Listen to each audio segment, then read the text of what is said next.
to meet Joe. I'm in the Lartuzzi wine cellar, clearly, as you can see, with my good friend Andrew Mariani from the Scribe Vineyard in Sonoma. So Andrew, why don't you tell us a little bit about what you have going on and what makes, I know your site in Sonoma is really special. Yeah, Scribe is a fairly new project to Sonoma. I started the project in 2007 officially. Made a little bit of wine before that, but in 2007 I bought, along with two other guys, the old farm. And at that time it was kind of an industrial, nasty turkey farm. So it became this big project of reviving this old farm to a healthy, more vibrant ecosystem. Because going back to the 1850s, the property was a vineyard winery. So from 1858 until Prohibition, it was this winery called Dressel and Company. It was kind of one of the pioneering California wineries back in the 1800s. So a lot of what we do is inspired by kind of that old world sensibility on the land and also in the cellar. So it's probably revival and then also experimenting with lots of new things. So so that's cool. I mean, this right here is the first Sonoma Sylvaner since Prohibition. There's like 30 cases of that. So that's pretty exciting. That's the first bottle. So we have 3% here at between here and at 4. We better drink it, yeah. And then, the skin fermented chard, I mean, it's just, Which we should taste.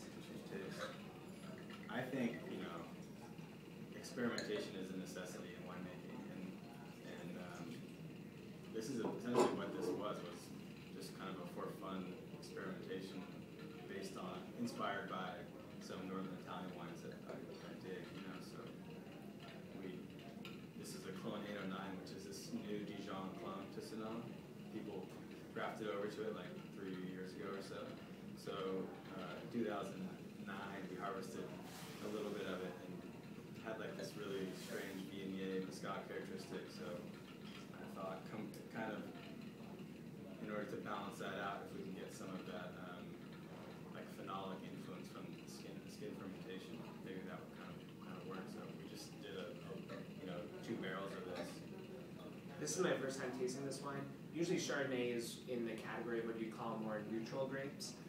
This is for sure one of the most aromatic Chardonnays I've ever come across. I haven't even tasted it yet. But some of that skin maceration, so that's basically after the grapes are pressed, you let the juice hang out with the skins, which you see usually on red wines, but white wines, they remove the skin.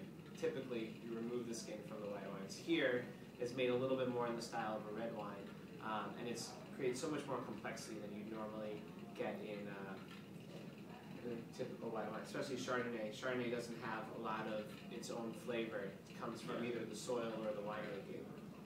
Yeah, this kind of brings out the aromatic qualities of Chardonnay, which they exist in. Worked out. This was a really fun wine to make because it was such a small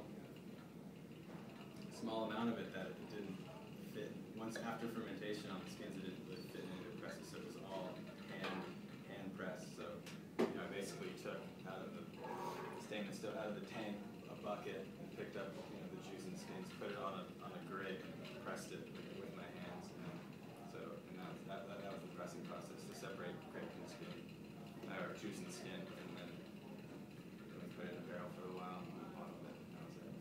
That's fantastic. Touch. I want to do something maybe a little unexpected. Can you hand me that glass, please? I just came from this amazing lunch with Elisabetta Foradori from Trentino, all the way up in northern Italy. And I think that the two of you share a philosophy, even if you're on other ends of the world. And she makes a wine called Teraldido. And Elisabetta was really the pioneer in Teraldido. And she just started, as of 2000 vintage, she started making her wine entirely biodynamically.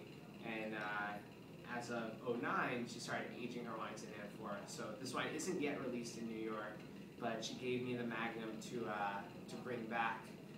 But I want to hear opinions on it, completely candid opinion on it. Is she in New York? Surprise! She's still in New York? Yeah, she's here for a few more days. So I can't say anything bad about it. No, I mean, on the nose, it's incredible. It's really, it has a really kind of luscious, juicy undertone to it in a positive way, bright, luscious fruit. But then there's this layer of kind of earthy, interesting, I don't know, like fresh forest, full floor, or some kind of foresty thing going on. It's really nice.